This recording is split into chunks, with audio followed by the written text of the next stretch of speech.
खुलुमबाय। बेयो बड'लेण्ड इंखं टेलिभिजन।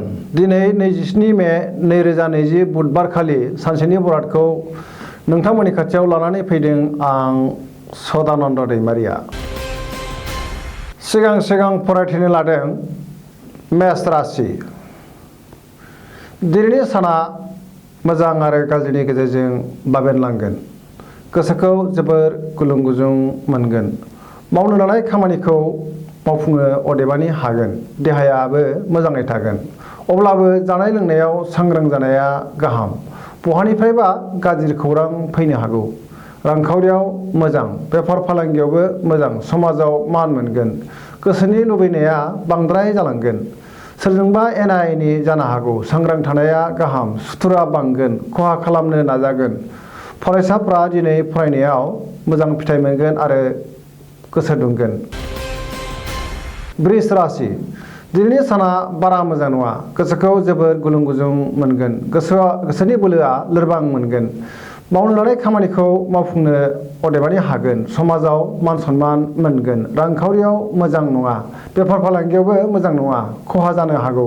न'खराव बिसि फिसायनि गेजेराव अनलायनाय फैगोन। देहाया मोजाङै थागोन। अदेबानि जानाय लोंनायाव सांग्रां जानाया गाहाम। सेंग्रा सिख्लाफ्रा जोबोर रमान्टिक जागोन। फरायसाफ्रा फरायनायाव गोसो दुंगोन। मिथुन राशि। दिनैनि साना जोबोर मोजां। गोसोखौ जोबोर गोजोननाय मोनगोन। सिगांनि बबेबा जेंनाखौ सुस्रांनो हागोन। देहाया मोजाङै थागोन। अब्लाबो जानाय लोंनायाव सांग्रां थानाया गाहाम। रांखावरियाव मोजां, अदेबानि खरसायाबो बांगोन। बेफार फालांगियाव जोबोर मोजां। न'खराव अनलायनाय फैगोन। समाजाव मान सनमान मोनगोन। गोसोनि बोलोआ बांगोन। मावनो लानाय खामानिखौ थि समाव मावफुंनो हागोन। गोसोनि बोलोआ बांगोन।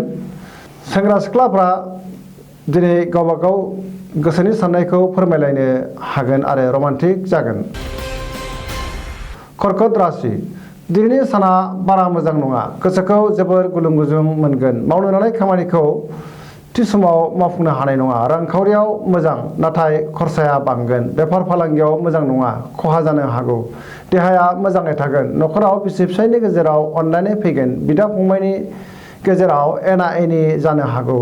गोथों साननो रोंनाय नङा। नेगेटिभ एनार्जि बांगोन। अब्लाबो समाजाव मान मोनगोन। जेबो गोदान हाबाखौ जागायथ'यैआनो गाहाम। सिंह राशि। दिनैनि साना जोबोर मोजां। गोसोआव जोबोर गोजोननाय फैगोन। मावनो लानाय खामानिखौ थि समाव मावफुंनो हागोन। सोरबा लोगोनिफ्राय हेफाजाब मोनगोन। रांखावरियाव जोबोर मोजां। मोननो गोनां धोनखौ दिनै मोननो हागौ। बेफार फालांगियाव मोजां मुलाम्फा मोननो हागोन। गोसोनि साननाया जाफुंगोन। न'खराव गोजोन थासारि फैगोन। फिसाज्ला एबा फिसाजोनि मोजां खौरां मोननो हागौ। गुबुननि अनसायनाय मोनगोन। सेंग्रा सिख्लाफ्रा मोजां खौरां मोननानै गोसोखौ जोबोर रमान्टिक मोनगोन। कन्या राशि। दिनैनि साना जोबोर मोजां। गोसोखौ जोबोर गोजोननाय मोनगोन। देहाया मोजाङै थागोन। अब्लाबो जानाय लोंनायाव सांग्रां जानाया गाहाम। रांखावरियाव जोबोर मोजां। बेफार फालांगियावबो मोजां मुलाम्फा मोननो हागोन।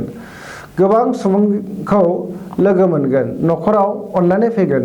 गोबां खामानियाव मुखुब थागोन आरो गोबां खामानि मावनो हानानै गोसोखौ मोजां मोनगोन। फरायसाफोरा फरायनायाव गोसो दुंगोन। गोसोनि बोलोआ बांगोन। तुला राशि। दिनैनि साना बारा मोजां नङा। गोसोखौ जोबोर गुलुं गुजुं मोनगोन। अदेबानि गोसोनि बोलोआ बांगोन। गोसोनि साननाया जाफुंगोन। मावनो लानाय खामानिखौ मावफुंनो हागोन। देहाया मोजाङै थागोन। रांखावरियाव मोजां। मोननो गोनां धोनखौ दिनै मोननो हागोन। न'खराव बिसि फिसायनि गेजेराव अनलायनाय फैगोन। समाजाव मान मोनगोन। बेफार फालांगियाव मोजां मुलाम्फा मोननो हागोन। नाथाय अब्लाबो खरसाया बांसोगारगोन। बहाबा दावबायहैनो खाबु मोननो हागौ। वृश्चिक राशि। दिनैनि साना जोबोर मोजां। गोसोआव जोबोर गोजोननाय फैगोन। मावनो लानाय खामानिखौ थि समाव मावफुंनो हागोन। गोसोनि साननाया जाफुंगोन। गोसोनि बोलोआ बांगोन। समाजाव मान मोनगोन। न'खराव बिसि फिसायनि गेजेराव अनलायनाय फैगोन। रांखावरियाव मोजां। बेफार फालांगियाव मोजां मुलाम्फा मोननो हागोन। देहाया मोजाङै थागोन। अब्लाबो जानाय लोंनायाव सांग्रां थानाया गाहाम। गोसोखौ जोबोर रमान्टिक मोनगोन। सेंग्रा सिख्लाफ्रा गावबा गावनि गोसोनि साननायफोरखौ फोरमायलायनो हागोन। धनु राशि दिनैनि साना जोबोद मोजां गोसोआव बोलो बांगोन मावनो लानाय खामानिखौ थि समाव मावफुंनो हागोन गोसोनि साननायफोरा जाफुंगोन रांखावरियाव जोबोर मोजां बेफार फालांगियाव जोबोर मोजां आरो गोबां मुलाम्फा मोननो हागोन समाजाव मान मोनगोन देहाया मोजाङै थागोन न'खराव अनलायनाय फैगोन बिमा बिफानि अननाय मोनगोन सेंग्रा सिख्लाफ्रा गावबा गावनि साननायफोरखौ फोरमायलायनो हागोन अदेबानि बेलासे समहालागै हारसिं थानो गोसो जागोन मकर राशि दिनैनि साना बारा मोजां नङा गोसोखौ गुलुं गुजुं मोनगोन देहाया बारा मोजां थानाय नङा गोसोनि साननायफोरा जाफुंगोन सिगांनि आद्रा खामानिखौ मावफुंनो हागोन रांखावरियाव बारा मोजां नङा नाङा फाङा खरसाया बांगोन बेफार फालांगियाव खहा जानो हागौ सांग्रां जानाया गाहाम गोब्राब खामानिखौ मावफुंनो हागोन न'खराव बिसि फिसायनि गेजेराव अनलायनाय फैगोन सोरबा सुथुरा खहा खालामनो नाजागोन